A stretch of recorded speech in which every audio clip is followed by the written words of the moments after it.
comecei a fabricar cerveja aqui em casa, meus amigos começaram a comprar, o negócio começou a crescer, eu fui expandindo, consegui algum empréstimo, construí uma pequena fabriqueta, comecei a fabricar aqui para minha região, expandi mais uma vez meu negócio, daqui a pouco eu já tenho uma marca começando a se consolidar no mercado. Para mim é muito difícil enfrentar o concorrente gigante. É muito difícil, né? Porque o concorrente gigante tem escala, então ele consegue ter melhores fornecedores, paga menos nos insumos, consegue trabalhar com uma margem de lucro bem menor, porque ele ganha na quantidade. Enfim, é complicado para mim enfrentar o concorrente, mesmo eu tendo um produto, vamos supor, superior em termos de qualidade. Mesmo assim é muito complicado, eu não tenho grana para fazer propaganda que nem o concorrente, eu não consigo ter uma estrutura de distribuição e venda que nem o do concorrente. Mas eu tô ali, tô crescendo com muita dificuldade e tentando aumentar, me equilibrando nas dívidas para expandir minha produção. Dali a pouco, como que o concorrente está me vendo? Bom, o concorrente está me vendo assim, olha, esse cara tem um produto muito bom, nós estamos esmagando ele, a gente é muito mais forte que ele, mas o produto é bom, a qualidade, ele está conseguindo crescer apesar da nossa dominância. Também não é bom para o grande ver o crescimento do pequeno. Aí o grande faz o quê? O grande vai lá com o seu capital ou com o seu acesso a crédito e faz uma oferta de compra ao pequeno. E coloca o pequeno na seguinte situação: olha, eu posso vender a minha marca, vou ficar com uma participação que eu posso colocar na cláusula ali, que eu vou continuar ganhando com isso depois. E eu não vou mais ter que enfrentar a concorrência. Ou seja, eu vou ganhar uma bolada, vou continuar ganhando depois, não vou mais enfrentar a concorrência. E sem essa concorrência, a marca que está comprando pode, inclusive, praticar um preço superior depois. Então, a própria lógica do mercado estimula esse tipo de fusão e a formação dos monopólios. Então, isso é natural no capitalismo, sabe? Eu entendi o que ele quis dizer. Não dá pra gente dizer que é natural. Agora, no capitalismo, isso acontece sempre que a gente não impede que esse processo aconteça. Tá? Os liberais gostam de dizer o quê? Não, mas se não houver barreiras à entrada para novos players no negócio, fica impossível dos grandes tubarões controlarem todo o mercado. Isso é uma grande bobagem, gente, uma grande bobagem, tá?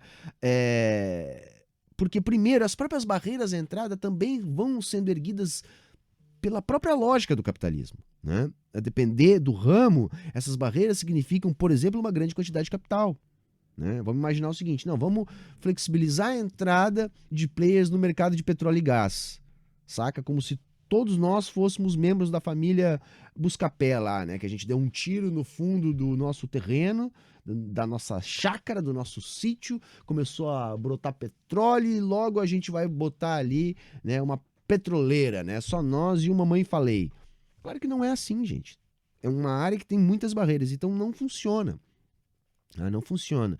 E outra, que a existência de novos players vão ser inseridas naquela dinâmica que eu expliquei há pouco, né? Onde a concentração vai acontecendo conforme os grandes players vão adquirindo os pequenos.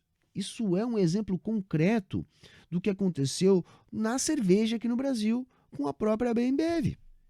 Foi comprando outras cervejarias, pequenas, médias, grandes, e formou esse grande conglomerado aí.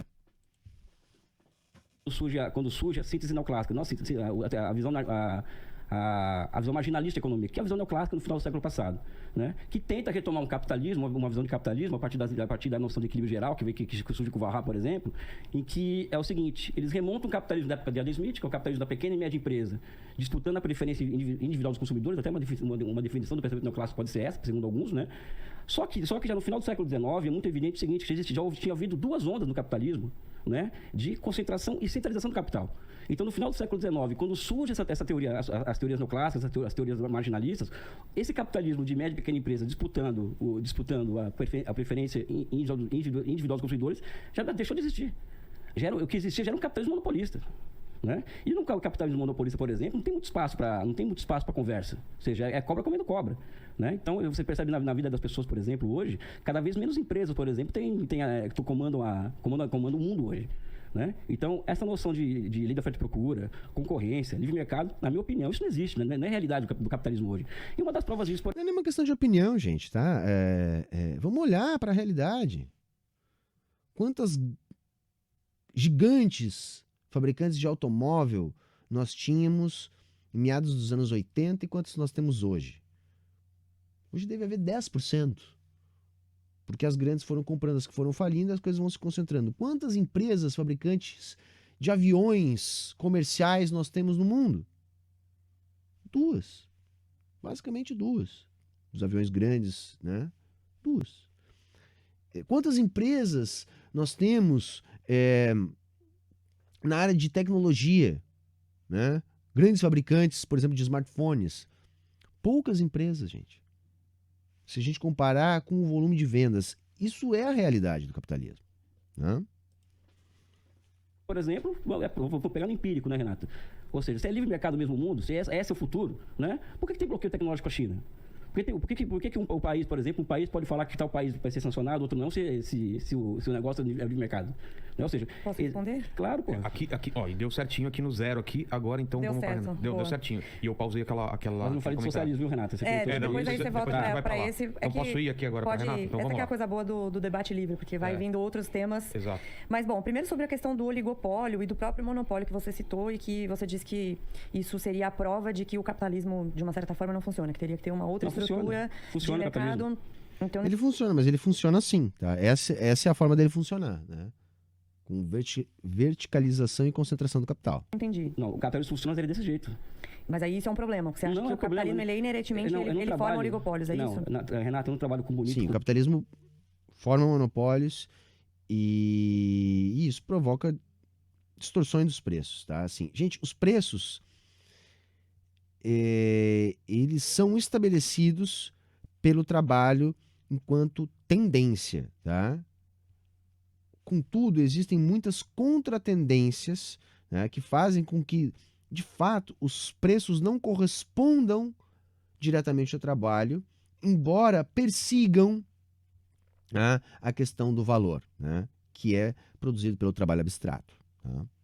O feio com preto com branco, eu trabalho com processo histórico. E o processo histórico que nós vivemos hoje é do capitalismo marcado por estruturas de mercado mediada por monopólio, por oligopólio. Ou seja, não é bonito, feio, pobre. Então, mas é importante conseguir entender por que isso está acontecendo. Então, quando você vem de estruturas de estados que conseguiram deixar os seus estados pequenos, os seus governos pequenos, e dessa forma houve um grande progresso econômico, o que aconteceu? Isso também não existe, tá? Não existe nenhuma estrutura de estado que deixou o estado pequeno para haver progresso econômico. 100% das nações desenvolvidas no capitalismo se desenvolveram com pesada ação do Estado em parceria com o setor privado a fim de desenvolver suas forças produtivas. 100% dos países desenvolvidos. Qual foi o ponto de inversão para que esses países passassem a ter mais controle estatal e, aparentemente, depois mais monopólio e mais oligopólio? Então, o grande problema, na realidade, do capitalismo, porque as pessoas acham que... A maior parte dos oligopólios e monopólios se concentram nos países mais desenvolvidos, justamente porque eles são produto do desenvolvimento das forças produtivas no capitalismo, tá? Capitalismo é o que a gente tem no Brasil, por exemplo. No Brasil, a gente tem um capitalismo de Estado, que é o que é o capitalismo, a iniciativa privada fortemente regulada pelo Estado. No Brasil? Então, isso, sim. O Brasil, o Estado é muito pequeno e é muito simples de perceber isso. O que a galera gosta de citar, e que é fato, é o número de funcionários públicos por habitante, que no Brasil é muito abaixo do que se tem nos países desenvolvidos. Mas eu gosto de usar um outro argumento também, para mostrar como o nosso Estado é pequeno. O Brasil é um país que falta tudo. Falta tudo.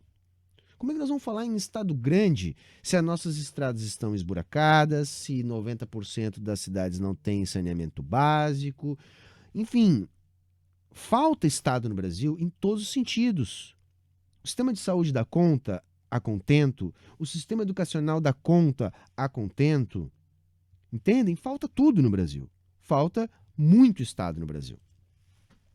Fortemente regulado pelo Estado. Então, você tem uma burocracia muito grande para abrir empresas, você tem uma legislação trabalhista muito difícil. Esse fato de que existe uma burocracia muito grande para abrir empresas, isso é fake.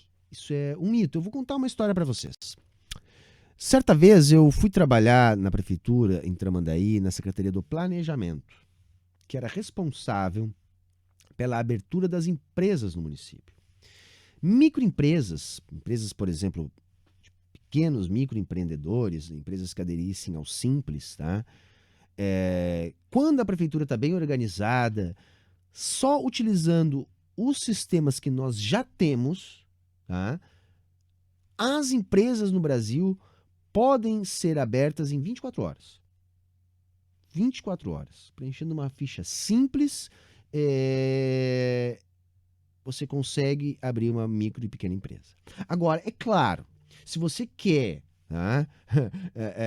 Colocar um posto de gasolina, né, que você vai ter que enterrar um tanque de combustível, por exemplo, bom, aí é necessário que haja um pouco mais de regulamentação. Se você quer, sei lá,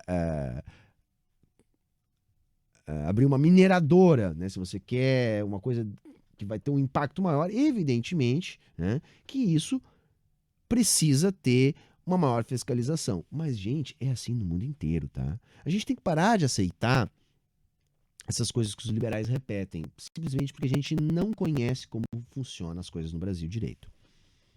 Difícil, você tem regulações, você tem tarifas. Então, para você conseguir importar trigo, por exemplo, da China, sei lá de onde que importa o trigo para cá, você tem uma tarifa muito pesada. E aí você tenta lá dos Estados Unidos importar o nosso minério de ferro aqui do Brasil. É a mesma coisa, Renata. É a mesma coisa. O capitalismo funciona assim.